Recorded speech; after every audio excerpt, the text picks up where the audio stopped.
They thought they were arresting a liar. But the next phone call would make the entire room question who really had the authority to judge anyone. The federal annex in Arlington, Virginia, looked cold even in daylight, all polished stone, tinted glass, and security barriers designed to make ordinary people feel small before they ever stepped inside. At 8:17 on a gray Thursday morning, the lobby hummed with the quiet tension of a place where rules mattered more than comfort. Shoes clicked across marble. Radios crackled. Elevator doors opened and closed with mechanical indifference. And in the center of it all stood Naomi Carter, a black woman in a navy blazer, holding a slim leather folder against her side as if it contained nothing more than paperwork. She looked composed, almost too composed for someone being surrounded by two local officers and a private security supervisor whose expression had already hardened into certainty. Officer Daniel Brooks was the first to speak like he'd already decided the ending. "You expect us to believe you're with the FBI?" he asked, loud enough for the front desk staff and the waiting visitors to hear. A few heads turned. Naomi did not flinch. Her eyes moved from Brooks to the badge clipped to his belt and then to the digital clock above the metal detectors. "I've already told you," she said evenly. "My credentials were verified before I arrived." Brooks let out a short laugh that wasn't amused so much as proud of itself. "That's funny," he said, "because from where I'm standing, it looks like you're pretending to be something you're not." The word pretending landed exactly the way he wanted it to. It invited the room to doubt her. It gave strangers permission to stare. Naomi could feel the shift instantly, the way suspicion spread when confidence came from the wrong face in the wrong space. Imagine standing there, fully aware you belong, while a room full of people silently agrees that you probably do not. Officer Ryan Keller moved to her left, closer now, already reaching for procedure before facts. "Ma'am, we're going to need you to hand over the folder and step away from the checkpoint," he said. Naomi's grip tightened, not with panic, but with control. "That folder is federal property," she replied, "and this can still be handled professionally." Brooks smiled at that, but there was no warmth in it. "Professionally," he repeated. "You walk into a secured building claiming federal authority, and now you want to lecture us on professionalism?" A woman near the visitor sign-in desk lowered her gaze. A man in a charcoal suit pretended to check his phone. Nobody interrupted. Nobody asked Brooks to lower his voice. The moment had already taken on that familiar shape, the one where public embarrassment becomes its own kind of power. Naomi drew in a slow breath. She had the bearing of someone used to rooms underestimating her first and regretting it later. Still, there was something unusual in the way she kept glancing at the clock. Not fear, not uncertainty. Timing. "Officer," she said, calm enough to make Brooks even more irritated, "you need to be very careful about what happens in the next 60 seconds. Brooks stepped closer. "Is that a threat?" Naomi looked him straight in the eye. "No," she said softly. "It's a chance." And then, just as Keller reached for her wrist and the room leaned in to watch the humiliation finish taking shape, the phone at the security desk began to ring. The ringing cut through the lobby so sharply that even the air seemed to pause around it. Nobody moved at first. The sound came again from the security desk, clean and insistent, not loud enough to command the room by force, but impossible to ignore. Officer Ryan Keller hesitated with his hand still half raised, his eyes drifting toward the desk. Officer Daniel Brooks did not turn right away. He kept his attention on Naomi Carter, as if looking away for even a second might weaken whatever authority he thought he had built in front of the crowd. Naomi, however, said nothing. She only looked at the phone, then back at Brooks, her expression unreadable, steady in a way that did not match the scene around her.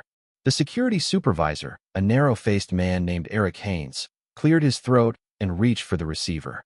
"Federal Annex Security," he said, his voice clipped and professional at first. Then, something changed. His shoulders stiffened. His eyes narrowed, not in suspicion now, but in concentration. "Yes, sir," he said quickly. "Yes, she is here." That was the moment the room began to shift. Brooks turned. Keller took a small step back. Naomi remained where she was, still holding the leather folder, still composed, still not trying to explain herself to people who had already decided who she was supposed to be. Haynes listened for another few seconds, then straightened so suddenly his chair rolled backward into the desk. "Understood," he said. "Right away." He set the receiver down with more care than he had picked it up, like the object itself had become dangerous. For a brief second, nobody spoke. Not the front desk staff. Not the visitors. Not the two officers who only moments ago had been performing certainty for an audience. Brooks broke the silence first, but his voice no longer filled the room the same way. "Who was that?" he asked. Haynes looked at him, and there was something new in his face now, something close to alarm. "That," he said carefully, "was a liaison from the Department of Defense." The words landed heavier than anyone expected. A man near the sign-in kiosk slowly lowered his phone. A woman waiting for an elevator stopped pretending not to listen. Even the hum of the fluorescent lights seemed suddenly too loud. Brooks frowned, as if refusing to understand on principle. "What does the Department of Defense have to do with this?" he asked. Haynes swallowed once. "They asked for Captain Howard Mills immediately," he said, "and they were very clear that Ms. Carter is not to be detained, questioned, or delayed." Naomi shifted her weight slightly, not triumphantly, not dramatically, just enough to remind the room that she had been standing in her own truth the entire time. Brooks looked at her, then at Keller, then back toward the desk as though he might still find a version of events that left his pride intact. "That does not prove anything," he said, but the confidence was thinning now, fraying at the edges. "People make calls. People bluff." Naomi's eyes did not leave his. "I told you to be careful," she said. Her tone was not sharp. It did not need to be. That was the part that unsettled him most. Imagine realizing the person you tried to reduce in public had never once been afraid of you, only disappointed by how predictable you were.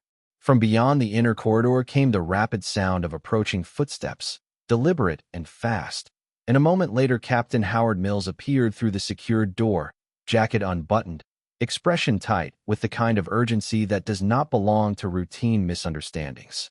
He took one look at Naomi, one look at Brooks, and then at the untouched phone on the desk. "Tell me," he said, his voice low and controlled, "that nobody here put handcuffs on Miss Carter." For the first time that morning, Officer Daniel Brooks did not have an answer. His jaw tightened, but the force had gone out of him. The question from Captain Howard Mills hung in the lobby like a blade suspended by a thread, simple, direct, and impossible to soften. Nobody rushed to fill the silence. Officer Ryan Keller looked down. Eric Haynes at the security desk suddenly found the papers in front of him very interesting. Naomi Carter stood exactly where she had been standing all along, calm, upright, one hand still resting against the leather folder at her side, as if the storm around her had never truly touched her. Brooks cleared his throat.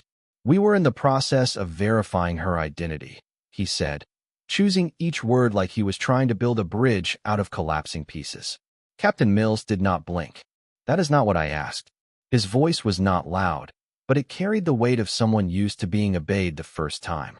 Brooks glanced toward Naomi, then away again. "No handcuffs were placed on her," he said at last.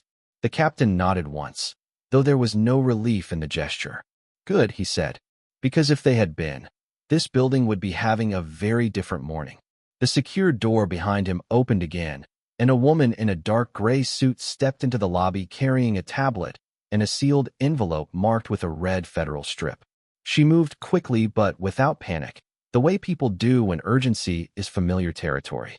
Her name was Evelyn Ross, Deputy Director for Interagency Oversight, and even before anyone introduced her, the room could feel that she belonged to a level of authority that did not need to announce itself twice. She went straight to Naomi. "Miss Carter," she said, extending a hand. "I apologize for the delay." Naomi shook it once. "You got here in time," she replied. It was a simple exchange, but it rearranged the entire room. A minute earlier, Brooks had been speaking to Naomi like she was an inconvenience in his path.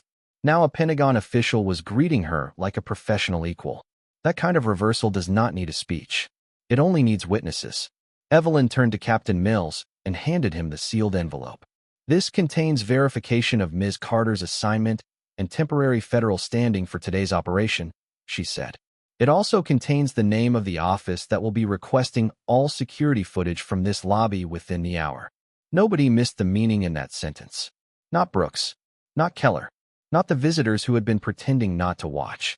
Mills opened the envelope, scanned the first page, and the color in his face changed just slightly. Not fear exactly. Respect sharpened by realization. He looked up at Naomi, and when he spoke again, his tone had shifted completely. "Miss Carter," he said, "you should have had uninterrupted access the moment you arrived." Naomi gave him a measured look, one that held no drama and no performance, only memory. "I should have," she said. "But that was never really the test, was it?" Brooks frowned, confused despite himself. Naomi turned toward him then, finally giving him the full attention he had demanded earlier when he thought he controlled the room. "You saw a black woman carrying federal paperwork and decided the claim was less believable than the stereotype," she said. Her voice remained low, almost gentle, which only made the truth land harder. "You did not investigate first. You judged first." Brooks opened his mouth, but nothing came out. Imagine reaching for authority your whole life and realizing, in one humiliating moment, that what you called instinct was just bias wearing a badge. Naomi did not wait for an apology. She did not need one to know what had happened. Instead, she looked at Evelyn Ross, then at Captain Mills, and said the words that made the morning turn in an entirely new direction. "Now that we are done with the misunderstanding," she said, "I need access to interview room B. The person I came here to identify will be arriving in less than 10 minutes. Captain Howard Mills did not ask another question. He turned at once and motioned toward the secured corridor, his posture sharpened now by the kind of attention people reserve for situations that suddenly become larger than their own authority. "Clear interview room B," he said, "and I want corridor access restricted to essential personnel only." Eric Haynes nodded so fast, it almost looked like a flinch. Officer Ryan Keller moved first, grateful for an order that gave him something to do besides stand inside the wreckage of the last 10 minutes. Officer Daniel Brooks remained where he was for a beat too long, as if his pride had glued his shoes to the marble floor. Naomi Carter noticed, but she did not slow down for him. She walked beside Evelyn Ross through the checkpoint and into the interior hallway, the overhead lights casting long white reflections across polished tile, the whole corridor smelling faintly of cold air, toner, and old coffee. It was the smell of bureaucracy, of decisions made quietly and then stamped into permanence. Naomi had spent years moving through spaces like this, places where the doors were heavy, the voices were measured, and the consequences were never as simple as they appeared. Behind them, the lobby noise faded into a low murmur.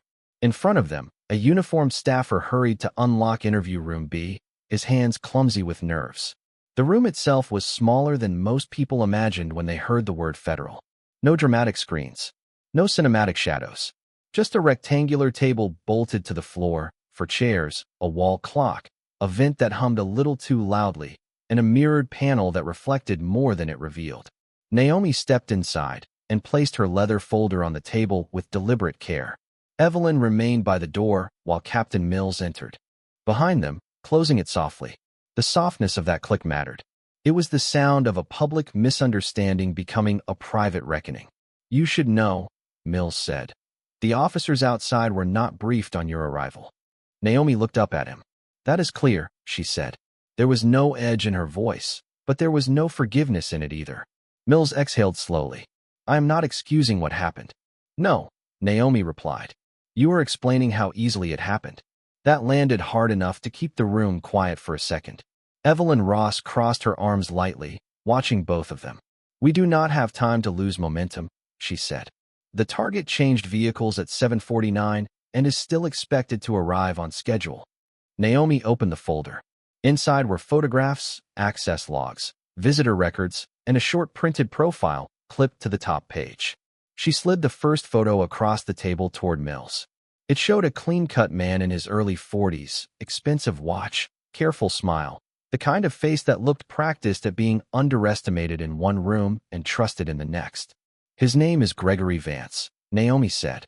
"Defense contractor, former logistics consultant, current subject of a quiet interagency review involving unauthorized data routing and classified procurement irregularities." Mills looked from the photo to Naomi. "And he is coming here voluntarily?" "He believes he is," she said. "He thinks this meeting is about renewing local access privileges connected to a transportation subcontract. He does not know the Pentagon flagged his file 3 weeks ago." Evelyn stepped closer to the table. "He also does not know," she added, that Naomi has already identified the internal contact who has been smoothing his entry into restricted buildings. Captain Mills read that sentence twice in his head before he asked the question carefully. You think there is someone inside this annex helping him? Naomi met his eyes. I do not think, she said. I know. The room seemed to cool by 5 degrees. Outside, footsteps passed in the corridor, then faded. Inside, the clock on the wall ticked with patient indifference, each second pressing the truth into sharper shape. Imagine discovering that the real threat was never the woman you doubted in public, but the man your system kept welcoming in with a smile and a badge scan. Mills straightened. Who was the contact? Naomi closed the folder halfway, not to hide the answer, but to control when it arrived. That, she said, depends on who speaks first when Gregory Vance walks through that door. Captain Howard Mills did not like uncertainty, and Naomi Carter could see it in the way his fingers rested against the edge of the table without ever fully relaxing. Men like him were comfortable with procedures, chains of command, sealed reports, and doors that opened only when they were supposed to. What unsettled them was not danger itself, but the kind of danger that had already found a way inside while everyone was still congratulating themselves on keeping the building secure. Naomi reopened the folder and laid out 3 photographs in a careful row beneath the fluorescent light. In each image, Gregory Vance looked slightly different, but only in the polished ways that expensive men changed for different rooms. In one, he wore a Navy suit and stood beside a transport executive outside a conference center in Alexandria. In another, he shook hands with a procurement official near a private hangar in Maryland. In the third, he was entering this very annex, smiling at someone just outside the camera frame as if he belonged there more than half the staff. He does not steal with drama, Naomi said. He steals with permission. That is what makes him dangerous. Evelyn Ross leaned over the table, eyes moving across the timestamps printed beneath each image. He never pushes too hard, she said. He finds people who want to feel useful, important, or protected, and then he lets them tell themselves a better story than the truth. Naomi nodded, which is why the internal contact may still believe they are helping the right person. Mills looked up. You are saying whoever helped him may not know the full scope. I am saying, Naomi replied, that bias and ambition are easier to recruit than ideology. That sentence sat in the room for a moment because it explained more than just Gregory Vance. It explained the lobby. It explained Brooks. It explained the fast, ugly confidence with which some people mistook suspicion for professionalism the moment the wrong person stood in front of them with the right credentials. Naomi turned a page and revealed a visitor log highlighted in yellow. He entered the annex 4 times in the last 7 weeks, she said. Each visit lasted under 20 minutes. Each visit was approved by a temporary override from inside the building. Each override came from a terminal assigned to operations support. Mills frowned. Operations support has 12 staff members. 9 on weekdays, Naomi corrected, and only 4 with access broad enough to mask a route into the lower records corridor. Evelyn slid the wall clock a glance. We have 7 minutes. The vent overhead hummed. Somewhere down the hall a door opened, then shut again. Naomi could hear movement building outside, the soft choreography of people repositioning themselves because the truth had finally entered the building and everyone wanted to look busy when it arrived. She pulled out one final sheet, this one a printout of internal messages recovered from a mirrored server during a separate audit. Short messages, harmless on the surface. A room number, a delay notice, a request to keep a route clear for a visiting consultant. No smoking gun, not by itself. But patterns did not need smoke when they already had shape. Mills read the sheet twice. You still have not told me the name. Naomi folded her hands on the folder. Because names are not the first thing that matters, she said. Pressure is. He looked at her, impatient now. And how exactly do you plan to apply pressure in the next few minutes? Naomi's expression did not change. By giving Gregory Vance what men like him trust most, she said. Comfort. That answer seemed to catch even Evelyn by surprise, but only for a second. Then she understood. You want him relaxed, Evelyn said. You want him talking before he realizes the room has changed. Naomi nodded once. If he thinks this is still a routine access meeting, he will reach for the same language that protected him before. He will mention favors, names, assumptions, the little shortcuts people think no one notices. The guilty do not always confess because they are cornered. Sometimes they confess because the room feels familiar. Imagine that for a second. Imagine the man everyone had quietly accommodated walking into a federal room expecting another easy smile, another quiet nod, another pass through a door that should have been closed to him. Imagine him not knowing that the woman dismissed in the lobby was the one now sitting at the center of the table, waiting for him to reveal exactly how deep the rot went. Mills straightened, the pieces finally aligning in his face. And if he recognizes you? Naomi looked toward the mirrored panel, then back to the file in front of her. He will, she said. That is the point. Just then a voice crackled over Mills's radio from the corridor outside. Captain, front desk reports Gregory Vance just cleared the outer entrance. He is headed your way. Naomi closed the folder, set both palms flat on the table, and lifted her eyes to the door. Good, she said quietly. Let us see who he thinks is still protecting him. The knock at the door came soft, almost polite, and that made it worse. Gregory Vance entered interview room B with the easy confidence of a man who had spent years walking through secure buildings without ever truly being stopped. He was dressed in a charcoal suit tailored just enough to suggest money without announcing it. His silver watch catching the overhead light as he adjusted his cuff and offered a smile that looked practiced on board members, assistants, and anyone else he considered useful. He took in the room quickly. Captain Howard Mills near the wall. Evelyn Ross standing with a tablet. Naomi Carter seated at the table with the leather folder closed in front of her. For half a second, his expression flickered. Not fear. Recognition. Then it was gone, replaced by something smoother. Well, he said, letting out a short breath through a smile. This is a more formal welcome than I expected. Nobody returned the smile. Naomi did not rise. She simply gestured toward the empty chair across from her. Please sit down, Mr. Vance. He did, but not before glancing once at Mills, searching for the familiar rhythm of routine. He did not find it. The room had none of the casual warmth he was used to. No coffee waiting. No friendly small talk. No staff member eager to appear helpful. Just white light, closed air, and the quiet pressure of people who already knew more than he wanted them to. Still, men like Gregory Vance survived by performing calm before they felt it. He crossed one leg over the other and placed both hands lightly on the table. I was told this meeting concerned access renewal, he said. If there is additional paperwork, I am happy to cooperate. Naomi opened the folder, but only halfway. That depends on what you mean by cooperate. Vance tilted his head, smiling again as though the question itself were unnecessary. I mean, I have always made myself available when government partners need clarification. Naomi studied him for a moment, letting the silence stretch just enough to make his words sound rehearsed. Then she slid the first photograph across the table. It was the image of him outside the conference center in Alexandria, smiling beside a transportation executive. Vance looked down, then back up, and gave a small shrug.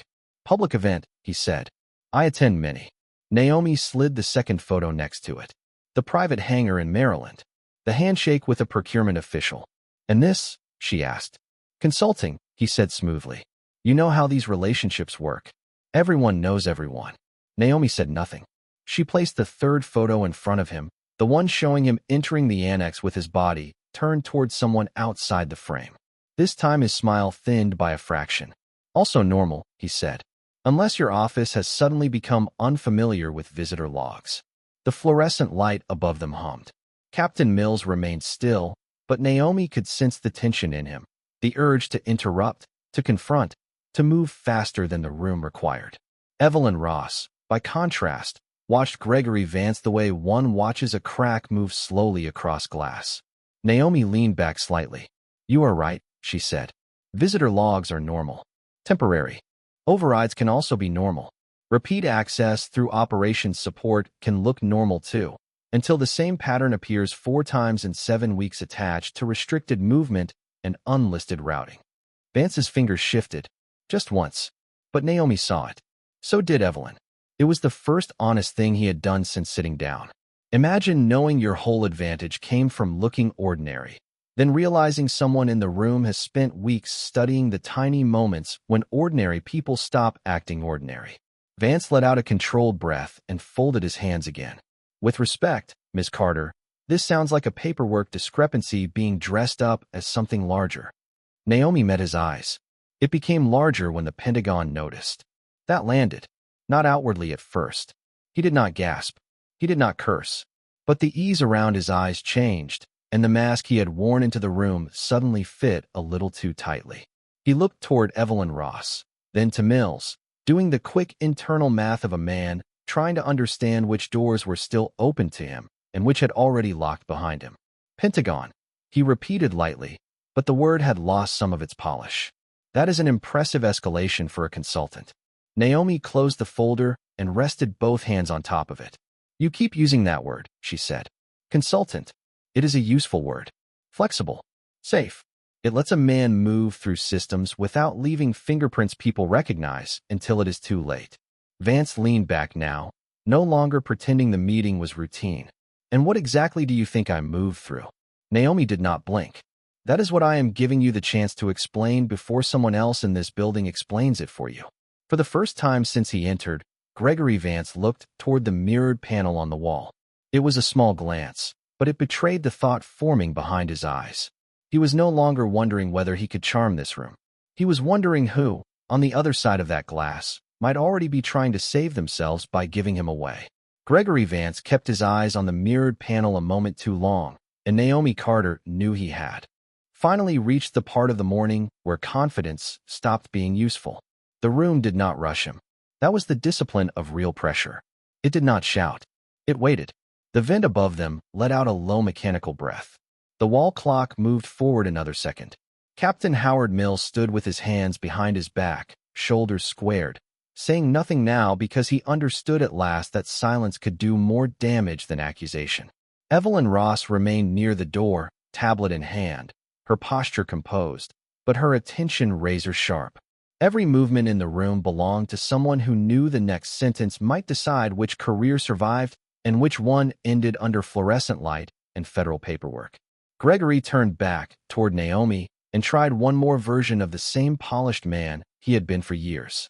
You are making assumptions from fragments, he said. Access points, logs, scheduling errors, routine introductions. If someone inside this building helped move me through a corridor or bypass a delay, that is not a crime. That is convenience. Naomi watched him without blinking. Convenience for whom? She asked. He spread his hands slightly, a gesture designed to look reasonable. For people trying to get work done. Government and contractors coordinate every day. You know that. Naomi slid a single sheet from the folder and placed it between them. No flourish. No speech. Just paper. Gregory looked down. It was a partial transcript pulled from a recovered message thread, one line highlighted in yellow. Keep the route clear. She does not need to know he is already inside. Gregory's face did not collapse. Men like him trained too long for that. But something behind it did. His pupils narrowed. His mouth set just a fraction harder. A tiny shift, barely visible, yet louder than any denial he could have offered. That is incomplete, he said. Context matters. It always does, Naomi replied. Which is why I am giving you the opportunity to provide it before the wrong person decides to do it for you. Gregory leaned back, but there was no comfort in the movement now. It was distance. Calculation. Escape routes mapped behind the eyes. You keep implying there is someone in this annex who exposed me, he said. If that were true, I doubt you would still be sitting here asking questions. Naomi folded her hands on the table. You are wrong about that, she said. The person who exposed you did not do it out of courage. They did it because fear arrived before loyalty. That sentence changed the room. Captain Mills lifted his eyes. Evelyn Ross lowered her tablet by half an inch. Gregory did not move at all, which in some people is how panic first appears. Imagine building your life on whispered favors and private signals, only to realize the same people who smiled when you walked in may already be measuring how fast they can walk away from you. Gregory let out a slow breath and looked toward Mills, not Naomi, because in his mind men like Mills were easier to bargain with. Rank spoke to rank. Systems protected systems. That had probably saved him before. Captain, he said, his tone quieter now, almost weary. I think we both know how these things work. Sometimes somebody in support clears access because they are told a visit has been approved above their pay grade. Sometimes names get used casually. Sometimes a person on staff wants to be helpful and steps beyond protocol. That does not mean there is corruption. Mills did not answer. Naomi did. No, she said. It means there is a culture where the wrong man keeps getting the benefit of the doubt while the right woman gets stopped in the lobby. Gregory's eyes flashed back to her, and there it was at last. Not just tension, recognition sharpened by resentment. This is about the lobby, he said. Naomi tilted her head slightly. It is about patterns. He gave a short, humorless smile. You walk in here after one embarrassing misunderstanding, and suddenly you think you understand the architecture of the building. Naomi's voice remained calm. I understood it before I arrived. That is why I knew the misunderstanding would happen. The sentence landed like a door closing. Gregory stared at her. You expected it. I planned for the possibility, she said. A woman with my face, my credentials, and a sealed federal assignment does not move through local gatekeeping without revealing something. The question was never whether bias would show up. The question was what else it would expose when it did. For the first time, Gregory said nothing. The clock ticked. The fluorescent light hummed. Then Naomi drew one final document from the folder and turned it so he could read the printed name at the top. It was not his. It was the name of an operations support employee assigned to this annex, with a time-stamped statement already attached beneath it. Gregory's eyes dropped to the page and stayed there. The color left his face slowly, not all at once, like certainty draining out through a crack too small to stop. He looked up at Naomi, but the practiced smile was gone now. She talked, he said, barely above a whisper. Naomi held his gaze. The moment she learned the Pentagon was involved, she said, she decided you were not worth losing everything for. The words settled over the room with the kind of weight that changed everything without anyone raising their voice. Gregory Vance looked back down at the statement in front of him, but he was no longer reading it. He was measuring loss. Naomi Carter had seen that look before in men who thought control was permanent right up until the moment someone else named the truth out loud. It was not the look of innocence cornered unfairly. It was the look of a person realizing the private system that once protected him had started calculating its own survival instead. Captain Howard Mills stepped closer to the table, not aggressively, just enough to make it clear that the distance Gregory had been relying on was gone now. Evelyn Ross tapped once on her tablet, and the screen lit up with a sequence of timestamps, access records, and badge overrides arranged in a clean line that left very little room for interpretation. At 8:04 on March 12th, she said, you entered through the South Access Corridor using a temporary credential generated from operations support. At 8:11, a records cage on Sublevel 1 was opened without a matching retrieval request.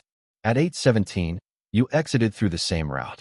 The same pattern appears again on March 29th, April 3rd, and last Friday. Gregory swallowed, though he tried to disguise it behind a slow breath. Patterns are not proof, he said, but the sentence came out flatter than before, stripped of the confidence he had brought into the room. Naomi did not lean in. She did not need to. No, she said. But patterns tell investigators where a lie has been repeated so often it starts calling itself normal. Gregory looked up at her then, and for the first time since he entered, there was no performance left in his expression. Just calculation, fatigue, and the growing knowledge that every path ahead now required him to give up something he had hoped to keep. What did she say? He asked quietly. Naomi knew he meant the operations support employee, but she let the question hang for a beat before answering. She said you never sounded rushed, Naomi replied. That was what convinced her you had done it before. You always acted like every door would open because you expected someone inside to help you. And most of the time, someone did. Gregory shut his eyes briefly. It was not dramatic. It was small, human. The kind of moment a person has when the story they built around themselves can no longer carry their weight. Imagine being so accustomed to systems bending for you that you forget someone else is always watching how easily they do it. Imagine mistaking access for innocence.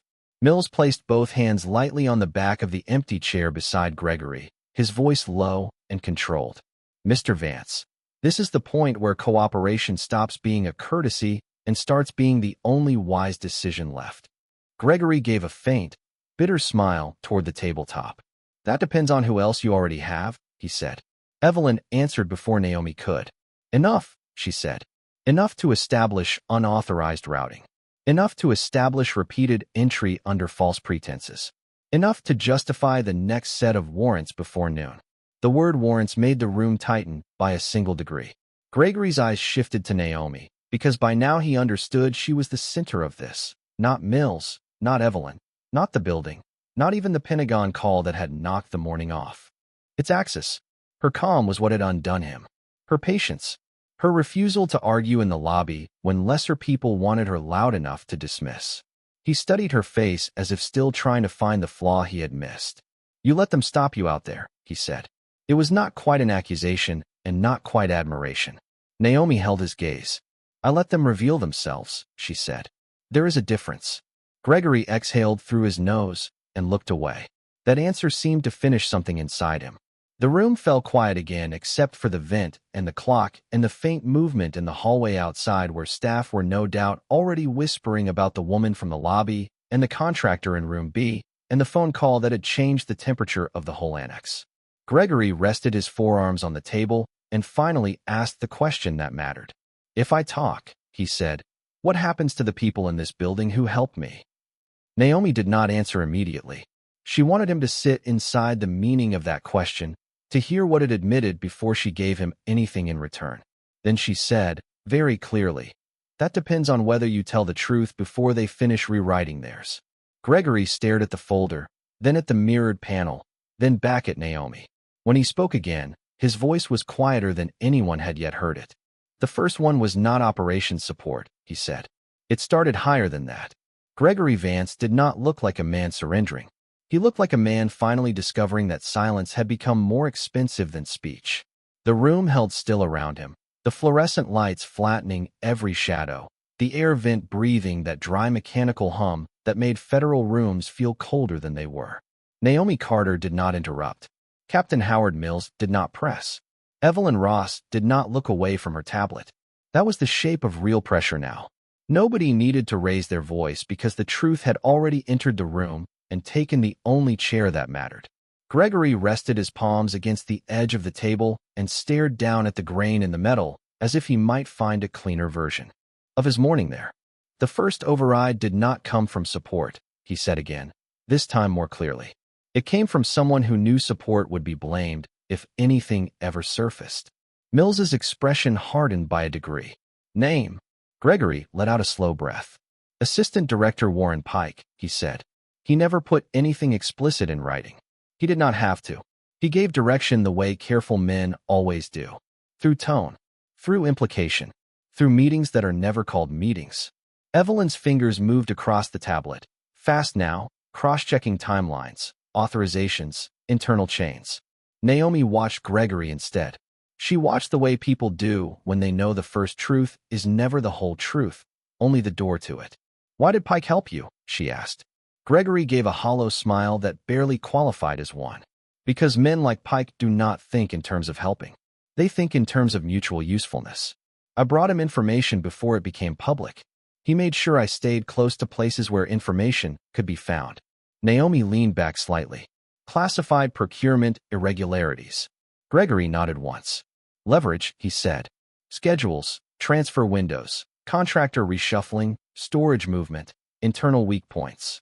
Not enough to trigger panic on its own. Enough to make certain people very cooperative if they thought exposure might follow." Captain Mills looked as though the building itself had insulted him. "You blackmailed a federal official." Gregory lifted his eyes for the first time without performance. "No," he said quietly. "I gave a federal official exactly what he already wanted and let him call it strategy." That line stayed in the room because it sounded too much like something everyone there had seen before in smaller ways, quieter ways, ways polite people learn not to name. Naomi thought of the lobby then, of Brooks, of the speed with which a black woman with the right credentials had become suspicious while a polished contractor with the wrong intentions had been waved through 4 times in 7 weeks. Imagine that contrast for a second. The woman carrying lawful authority gets stopped before she reaches the hallway. The man carrying corruption gets escorted by assumption, comfort, and familiarity. That was the architecture Naomi had understood before she ever stepped through the outer doors. Not just a building, a pattern.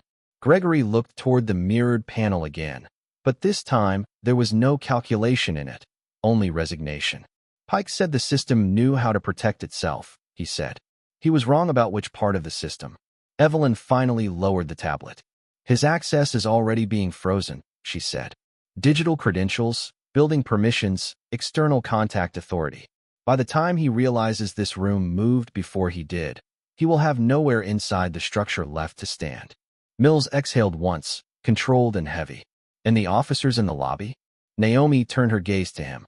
The question was direct, but the answer required precision. They are not the center of this case, she said. But they are part of the truth of this morning. Mills gave a small, grim nod. He knew what that meant. Reports. Review. Camera footage. Statements compared against conduct. Not because they had uncovered the larger network, but because bias had exposed it by reaching for the wrong person first.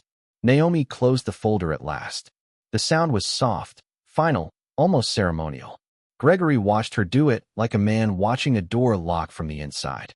So that is it, he asked. Naomi met his eyes. No, she said. That is accountability beginning. A radio crackled faintly in the hallway outside. Somewhere deeper in the annex, footsteps accelerated, phones rang, doors opened and shut, and the machinery of consequence finally started moving with the same energy that suspicion had shown in the lobby less than an hour earlier. But inside interview room B, everything felt strangely still. That was the nature of real reversals. The loud part came first. The damage came after, quiet and official and impossible to shout over. Naomi rose from her chair. Not triumphantly, not theatrically, just with the calm of someone who had never confused noise for power. Gregory remained seated. Mills stepped aside. Evelyn opened the door.